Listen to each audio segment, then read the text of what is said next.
Sausawan recipe naman ang gusto kong i-share sa inyo ngayon na napakasarap at napakasimple lang gawin at ipaparis po natin sa blanch, hipon, pork belly at maraming gulay. Tara, gawin natin! Una ay nagpakulo ako dyan ng tubig at inilagay ko na ang pork belly at nilagyan ng asin. Huwag po natin lalagyan ng iba pang mga ricado para malasahan talaga natin yung ating sausawan na napakasarap. Hindi ho natin kailangan itong palambutin, saktong ilaga lang po natin. Ganon din sa hipon, i-blanch lang natin hanggang sa mamuti. Ayaw natin itong ma-overcook dahil mawawala ang tamis at kukunat. Sa sauce naman, kailangan po natin ng lime. Ito mamimitas tayo sa garden at gamit ang almires, tikdikin po natin. Pwede kayong gumamit ng blender or food processor. Ilagay na rin natin ang sili at asin. Dikdikin natin hanggang sa madurog ang sili. Tsaka natin lagyan ng palm sugar. Ganito po yung itsura ng ginagamit ko. And ground peanut. Of course, lalagyan natin ng betchin dahil hindi yan nawawala sa mga Thai sausawan. Sa palm sugar naman, kung wala po kayong mahanap, pwede kayong gumamit ng asukal lang. At ilagay na natin ang Thai lime. At dito, pwede po kayong gumamit ng lime or calamansi, syempre. Maglalagay na tayo ng patis. Kung patis po ng Pilipinas ang gamit nyo, ay tansyahin na lang muna dahil sobrang alat ng patis natin dyan. Ang lasa po nito dapat naglalaban ang tamis at asim. Siyempre dapat napakaanghang at maalat-alat. Nag-add din ako ng sili pa, cilantro at green onions. Hiwain na natin ng ganito kaninipis yung pork belly at iayos na natin sa ating platter. At para mas healthy, damihan natin ang gulay kaya Tikman natin. So kapag ganito pong mga pagkain, hindi na natin kailangan ng kanin. Taba ng baboy. Yung taba po natin, hindi siya kailangan super lambot katulad ng ating mga sinigang. Kapag luto na, okay na yon. Make sure lang na hindi matigas yung inyong baboy. Ito po yung ating sausawan na napakasarap. Yan po siya. Uh! Yan po siya.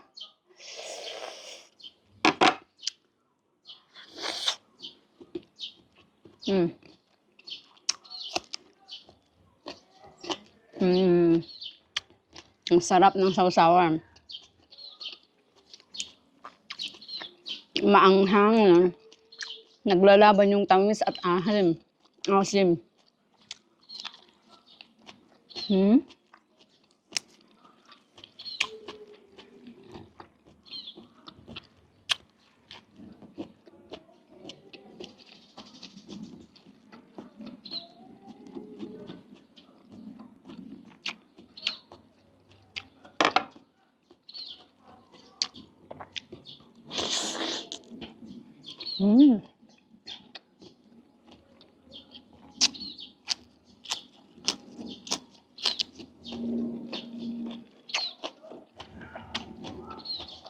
Grabe, ang sarap.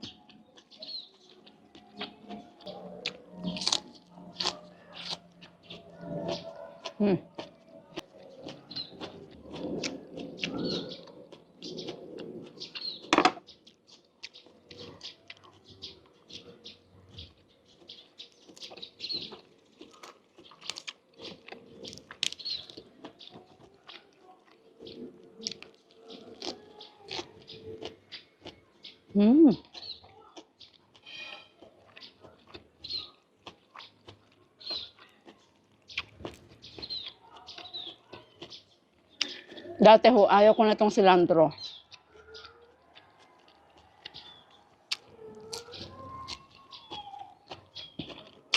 Kasi ang bango po niya,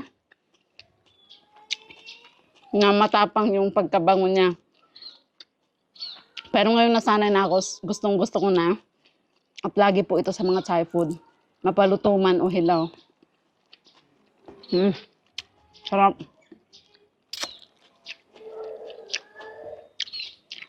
May umiiyak sa aming kapitbahay.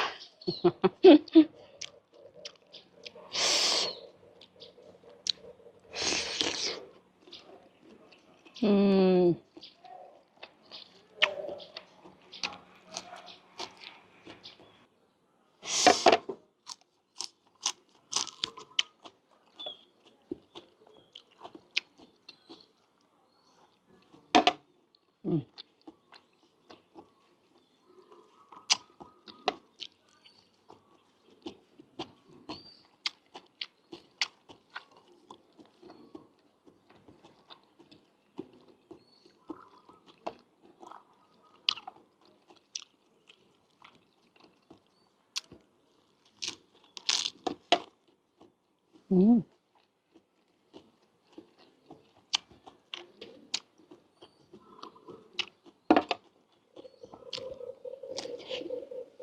Mm.